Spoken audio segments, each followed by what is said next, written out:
Kenya. For the next 2 hours, we'll be taking a look at what is happening in the world of sports, both locally and internationally. Today, we'll be talking to two gentlemen that are changing the game of football in the country. They're right here in studio, and they are from Green Sport Africa. I'm joined by Kasim Ismaili. Good afternoon, Kasim. Thank you. Good afternoon. Good to have you here. Yes. This is your first time on Scoreline. Yes.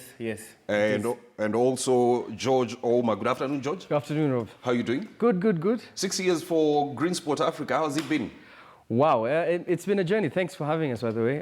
It's been a journey. I remember the first time we first did an interview. Yes. And that was a while back. 5 years ago. 5 years ago, yes. 5 years precisely. ago. And it was interesting because at the time we were talking about how we were doing these tournaments and how we had these lofty dreams and ambitions for the tournaments that we were hosting. The good news is that we're still doing those tournaments, and it's been great. They've grown leaps and bounds. Yes.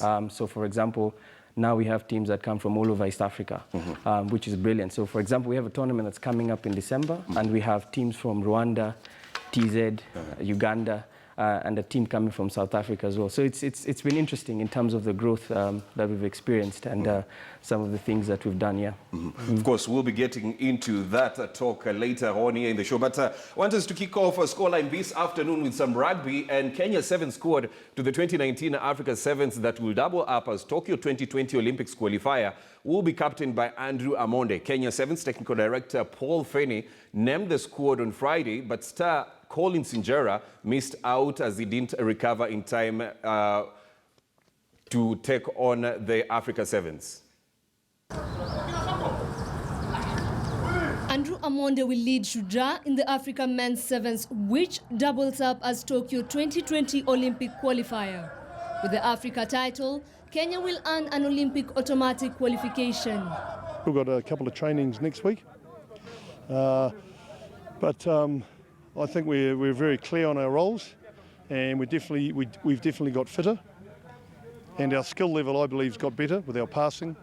So I'm looking forward to it. We have a team that is equal to 100%, that can do very well anywhere, and we are going to present this country very well when we go down.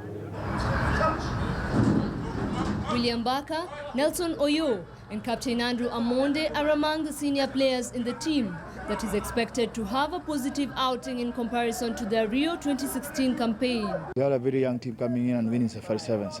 I think that blend with the experience that we've got, I think we've got a very good team that is going to present us as the qualifiers. A successful Safari Sevens show saw outstanding junior players earn a place in the team and are carrying high expectations on their backs. It's going to be quite not so challenging competition because we only have like two teams that we need to try and look up to. That's Zimbabwe and Uganda. And going to the HSBC, that's where we need to put our main focus in because most teams there, they're super well facilitated, unlike we are. However, an enthusiastic Collins Injera will be noticeably missing in the squad after an injury he picked up during Safari Sevens, but this has not stopped his optimism. Unfortunately, after I did the MRI, it was a tear on the shoulder. So for me, I think I'll sit out on the qualifiers, but I think that gives us another guy a chance to be able to go out there and showcase what he can do.